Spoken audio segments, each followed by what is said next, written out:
Benjamin Nicaise, bonjour. Bonjour. Vous êtes président de Serenissimo, qui est l'un des leaders sur le marché de l'immobilier d'investissement. Vous êtes l'un des meilleurs spécialistes dans le domaine du placement. Alors, à l'heure où il y a toujours des incertitudes économiques, mais où l'immobilier redémarre légèrement, est-ce qu'investir dans l'immobilier, ça a du sens aujourd'hui ?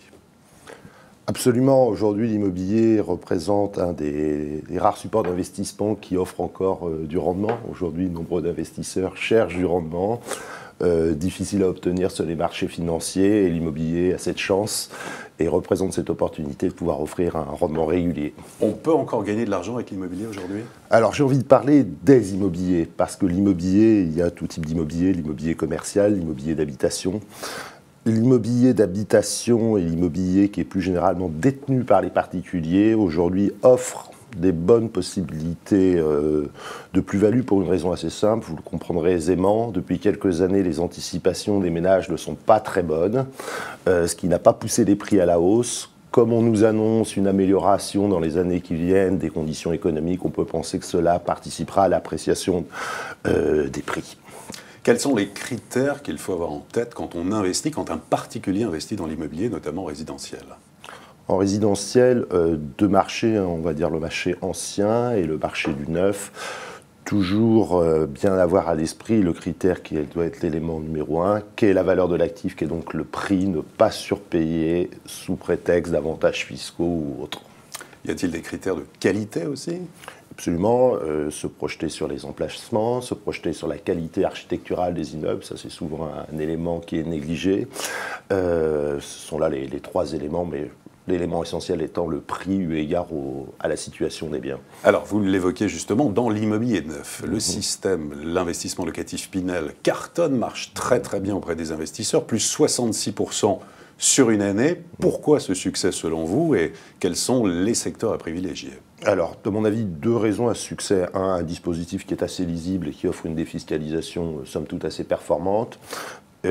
Et une anticipation des ménages sur l'avenir de l'économie qui est meilleure qu'elle n'était il y a 1, 2 ou 3 ans, ce qui donne aujourd'hui plus envie d'investir aux particuliers que ce n'était le cas par le passé. Le fait de pouvoir louer aussi plus tard à ses enfants, à ses parents, c'est un élément déterminant ? C'est un élément psychologique plus qu'au concret, parce que je suis persuadé qu'au bout du compte, assez peu d'investisseurs loueront à leurs ascendants ou descendants, mais c'est vrai que c'est une contrainte en moins qui peut faciliter le passage à l'acte dans l'investissement Pinel.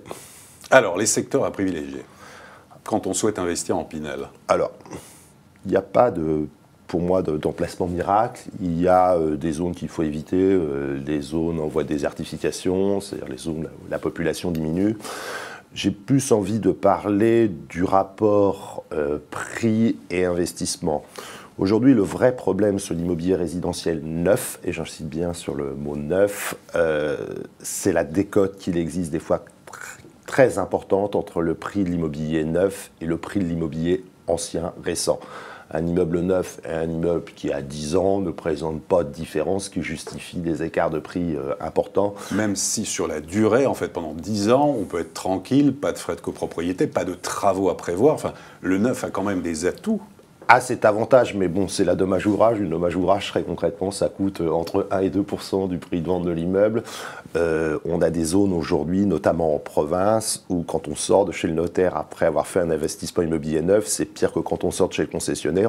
On constate des décotes de 30, 40, 50% sur certains secteurs. Mais alors, ce qui veut dire quand même qu'il y a des zones à privilégier, c'est-à-dire sur la couronne autour de Paris, peut-être première couronne, ou des secteurs comme Nantes, Bordeaux, Toulouse, qui sont privilégiés par les investisseurs. Alors, les deux zones à privilégier, première couronne parisienne, certaines zones de la région PACA. Vous voyez, contrairement à ce qu'on pourrait penser à une ville comme Nantes, une ville comme Bordeaux, qui sont des villes néanmoins très dynamiques sur le plan économique, ont une très grosse différence de valeur entre le marché du neuf, qui peut vite s'établir aux alentours de 4 500 €, et le marché de l'ancien, qui est plutôt à 2 500 €. L'immobilier géré, investir dans les résidences-services, étudiantes, seniors, de tourisme, est-ce que ça a encore toujours la cote, ça ? Alors aujourd'hui, on est plus sur un produit de gestion de patrimoine que de défiscalisation. Les investisseurs qui cherchent avant tout à faire des économies d'impôts vont plutôt investir sur le dispositif Pinel. En contrepartie, ils auront des rendements relativement faibles, puisqu'on a un rendement qui est aux alentours de 2% net.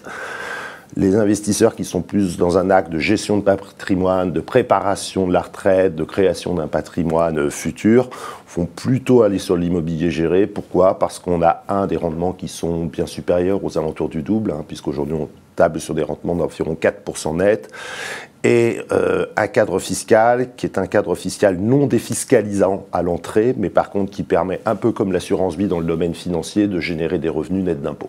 Donc les grandes différences entre l'immobilier géré et le locatif résidentiel, quelles sont-ils? Sont-elles? Sur le plan immobilier, les différences ne sont pas énormes. Prenons par exemple le cas des résidences seniors. Une résidence senior ou un immeuble résidentiel classique, la structure immobilière est très semblable. La grosse différence, ça va être le mode de gestion. On est plus sur une gestion commerciale dans le cas d'une résidence senior, par exemple, ce qui va permettre de générer des rendements beaucoup plus élevés et également d'avoir des prix qui soient beaucoup plus raisonnables parce qu'on est contraint par ce cadre d'exploitation et qu'on est sur un marché qui est clairement moins dynamique aujourd'hui et moins sur le devant de la scène, comme peut l'être le marché du dispositif Pinel. Le crowdfunding immobilier, alors ça c'est le financement participatif qui promet des rentabilités autour de 10%. Pour vous, est-ce que c'est vrai déjà, ces rentabilités autour de 10%?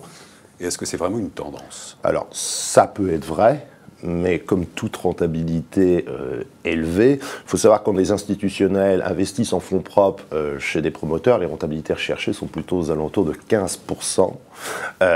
Aux particuliers, on annonce des rentabilités entre 7 et 10% d'après ce que j'ai pu voir.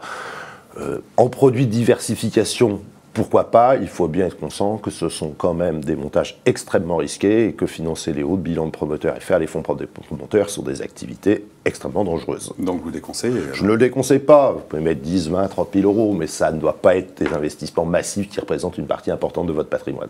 Alors pour terminer, pour conclure, vos conseils pratiques quand on souhaite justement investir, placer son épargne dans l'immobilier, qu'est-ce qu'il faut privilégier et ce qu'il faut vraiment éviter? Ce qu'il faut vraiment éviter, c'est les supports qui présentent des moins-values latentes très importantes. Je reviens à ce que je disais tout à l'heure. Quand vous achetez dans certaines villes aujourd'hui à plus de 4 000 euros le mètre carré et que le marché secondaire sur l'immobilier récent est à 2 000, ça représente une moins-value latente de 50%. Donc tous les avantages fiscaux ne suffiront jamais à couvrir une telle moins-value. Le rendement.